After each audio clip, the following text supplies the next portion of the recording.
By the early 1800s, there was an increasing interest in mental health, and Charles William Wynne established an inquiry into the conditions of the pauper lunatics, to use the language of the time, in 1807. The report found terrible conditions in the workhouses and recommended that magistrates set up county asylums across the country. The Mendip Hospital started out life as the Somerset and Bath Pauper Lunatic Asylum, and it opened in 1848. The place when it was built was for less than 400 people, but it expanded. It became an almost self-sufficient community, with residents producing beer, shoes and clothing as part of the therapy. They had pigs, they had cows, they grew crops. Diet was really good. It was much better than they got in the workhouse, it really was. It's a myth that the Victorian asylum was a place of horror. The reason the county asylums were established was to stop that sort of practice. Dr. Robert Boyd, the first superintendent, advocated good nutrition and relief from the stress of poverty as an important part of the healing. And so it was really like a village community. They had their own land, the patients farmed it. But like a village, you're going to have people dying. So what do you do with them? And in 1874, the cemetery opened. And this chapel was built it was opened, first used in 1880. In 1948, the NHS took over the hospital. The last burial took place in December 1962, and I think what probably happened, they thought, well, if we close the cemetery, we won't have to pay to maintain it. Now, it could be at this time when the grave markers were taken up, but in the 1980s, they had plans to turn the chapel into a scientific study area for schools. They reluctantly left, and for the next 15 years it went totally wild again. And then in the year 2000, it was a local farmer who approached the NHS because he wanted to buy it because he thought it would be good to develop for houses, because the houses had been built all around it. But whatever happened, it was put up for sale. And Heathcote Amery, the MP, raised the matter in the House of Commons. After a while, they put a halt to the sale, but then discussions went on after that for a couple of years, and it was the people that held the meetings to save the cemetery. The Friends of Mendip Hospital Cemetery came from there. In the year 2002, we were granted a 999-year lease. But people love to come here to learn about the history of mental health, because this is what we are doing. So we've got names of all the people that are buried here. We do get a lot of people have found their ancestors here. But we've got nearly 3,000 people here who had lives.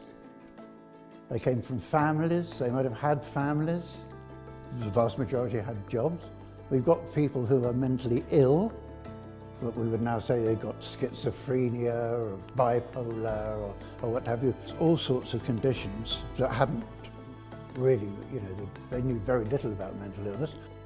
Remember, these people were lost and forgotten. They haven't got gravestones. And the attitude to mental illness in the past was a lot different to what it is now.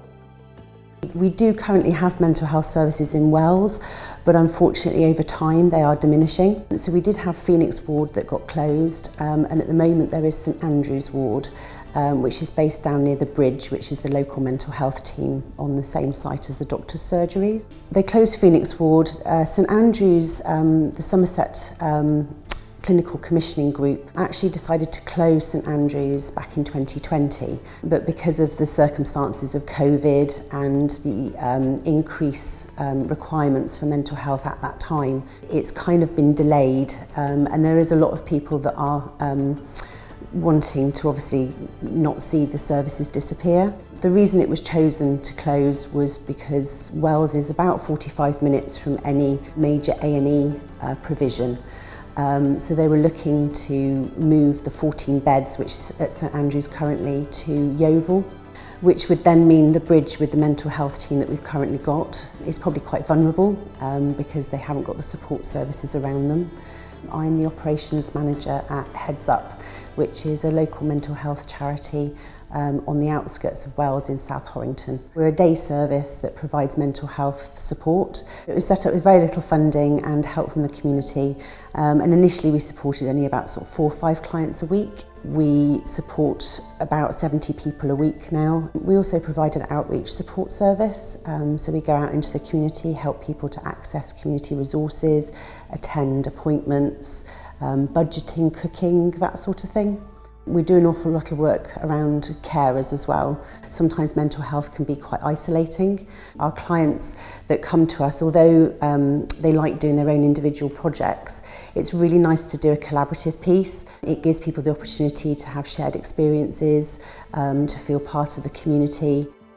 We work with 2 artists, Sally Dempsey and Jade Ogden, and we explored the collections here at the museum with them, and they came up with ideas for objects, photographs, and all sorts of things that they thought might inspire the people that they were going to be working with in the art groups. We're really interested in some of the collections here at the museum, and we started off by gathering some of the items to go in handling boxes, which we could then take to Heads Up to kind of inspire the artwork directly from the collections. And there were 3 areas they were particularly inspired by. One was the various vessels and pots that we have in the Bolsh room, and these are sort of Iron Age drinking vessels, storage vessels. They found those very appealing. We had a few different processes on the project. We were focusing on printmaking and also dyeing, and then Sally was focusing on ceramics.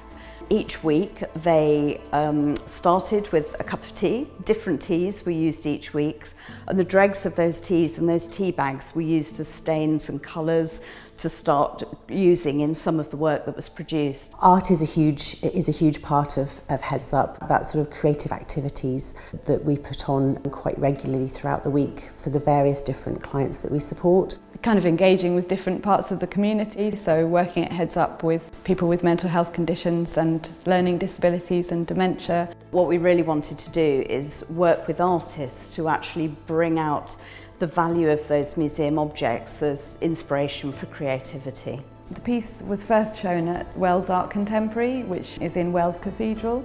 I think that was really important to everyone that took part. It's really special, I think, to be able to share that platform, making these spaces accessible for them and giving people confidence to do more of their own work. I think that's important.